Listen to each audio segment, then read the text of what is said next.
आज हम विशेषण एडजेक्टिव के विषय में पढ़ेंगे। अगर आपने हमारी पुरानी वीडियोस नहीं देखा है तो कृपया प्लेलिस्ट में जाकर के देख लें। चलिए, जो शब्द संज्ञा और सर्वनाम की विशेषता बतलाते हैं उन्हें विशेषण कहते हैं। विशेषता में अच्छाई और बुराई दोनों होता है, दोनों की विशेषता बतलाते हैं, जैसे खट्टा, मीठा, सुंदर, कायर, बुरा, लंबा, भारी आदि। जैसे देखिए, घोड़ा काला है तो घोड़े की क्या विशेषता है? काला। यह लाल गुलाब है, गुलाब की क्या विशेषता है कि यह लाल है, तो यहाँ लाल जो है वो विशेषण के भेद के विषय में काइंड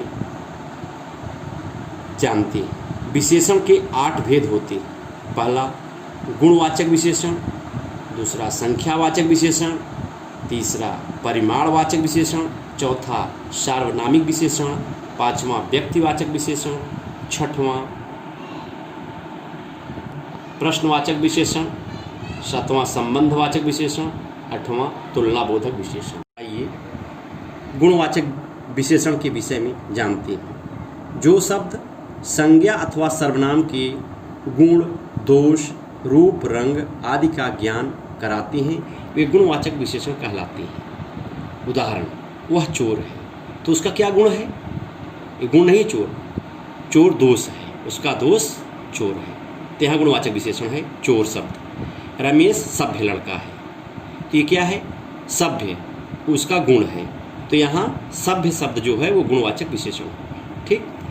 अगला संख्यावाचक विशेषण। जो शब्द संज्ञा अथवा सर्वनाम की संख्या में नंबर संबंधी विशेषता बतलाते हैं वे संख्यावाचक विशेषण कहलाते हैं। उदाहरण के लिए, राजू ने 5 आम खाए, तो यहाँ संख्या दी हुई है, कितने आम खाए? 5 आम, तो ये 5 शब्द जो है वो संख्यावाचक विशेषण है। अगला उदाहरण, मेरे घर में 4 लोग हैं। कितने लोग हैं? 4 लोग हैं। 4 क्या है? संख्या है, तो ये 4 शब्द जो है संख्यावाचक विशेषण है। ठीक। अगला परिणामवाचक विशेषण के विषय में जानते हैं। जो शब्द संज्ञा अथवा सर्वनाम की तौल, मात्रा या माप के बारे में बताते हैं परिणामवाचक विशेषण कहलाते हैं। उदाहरण के लिए, मुझे 5 किलो आलू दो, तो कितने किलो आलू चाहिए? 5 किलो, तो 5 उसका क्या है? तौल है। ठीक। जब तौल है तो ये परिणामवाचक विशेषण है। अगला, राजेश 10 मीटर कपड़ा ले गया, तो राजेश कितने मीटर कपड़ा ले गया? 10 मीटर कपड़ा ले गया, तो ये क्या है? उसका माप है, तो माप भी किस में आएगा? परिमाणवाचक विशेषण।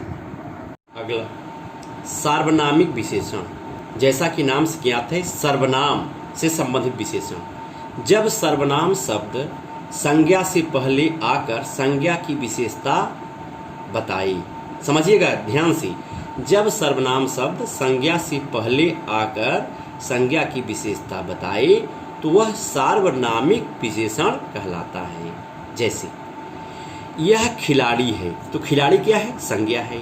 संज्ञा से पहले कौन शब्द आया है? सर्वनाम, यह, तो यहाँ यह शब्द सार्वनामिक विशेषण है। अगला उदाहरण, वह आदमी राजा है। ठीक।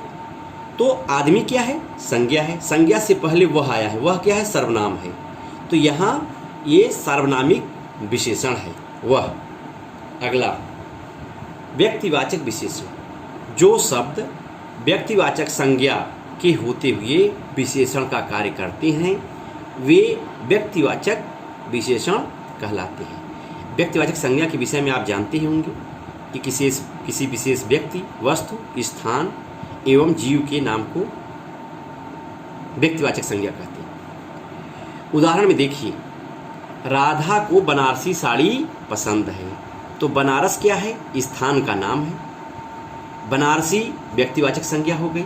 साड़ी, कैसी साड़ी पसंद है? बनारसी साड़ी पसंद है, तो ये साड़ी की विशेषता ये बताया जा रहा है, तो यहाँ पे व्यक्तिवाचक विशेषण होगा। आजकल लोग दक्षिण भारतीय भोजन पसंद करते हैं, साउथ इंडियन भोजन, तो यहाँ दक्षिण भारतीय ये क्या है? व्यक्तिवाचक संज्ञा है।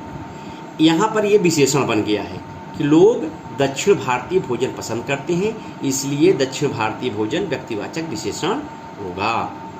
अगला देखिए, प्रश्नवाचक विशेषण। ऐसे शब्द जिनका प्रयोग संज्ञा या सर्वनाम के बारे में जानने के लिए किया जाता है वह प्रश्नवाचक विशेषण कहलाते हैं। प्रश्नवाचक का मतलब जैसे शब्द से ही आप जान गए होंगे कि प्रश्न होता होगा। इसका उदाहरण देख लीजिए, राजू के जाने के बाद कौन आया था। तो राजू के जाने के बाद कौन आया था, तो यहाँ पे कौन शब्द प्रश्नवाचक विशेषण है। संबंधवाचक विशेषण, जिस शब्द द्वारा किसी व्यक्ति वस्तु का संबंध दूसरी वस्तु या व्यक्ति के साथ बताया जाए तो वहाँ संबंधवाचक विशेषण होगा। जैसे गला शब्द से गलना क्रिया से, दयामय शब्द दया संज्ञा से बनाया गया है। जैसे केला गला हुआ है, वह दयामयी है। ठीक, अगला देखिए, तुलनावाचक विशेषण। दो वस्तुओं की तुलना करने वाले शब्द को तुलनावाचक विशेषण कहते हैं। तुलना मतलब कंपैरिजन। उदाहरण के लिए, राधा हरी से सुंदर है। तो राधा और हरी दो व्यक्तियों की तुलना की गई है।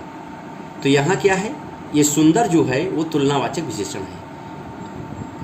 इसकी तीन अवस्थाएं होती हैं तुलनावाचक विशेषण की। पहला मूलावस्था, दूसरा उत्तरावस्था, तीसरा उत्तमावस्था। मूलावस्था क्या होता है, अब हम डिटेल से। अवस्था में विशेषण का तुलनात्मक रूप नहीं होता, यह केवल सामान्य विशेषता प्रकट करता है। जैसे रमेश अच्छा लड़का है।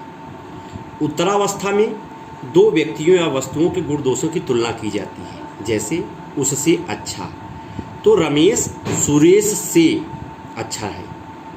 उत्तरावस्था में क्या होता है, दो से अधिक व्यक्तियों या वस्तुओं की तुलना किसी एक को सबसे अधिक अथवा सबसे कम बताया जाता है। जैसे पंजाब में सबसे अधिक अन्न होता है, या पंजाब में सबसे अधिक धान होता है। राम सबसे तेज दौड़ रहा है। आशा है कि यह वीडियो आपको पसंद आएगी। धन्यवाद।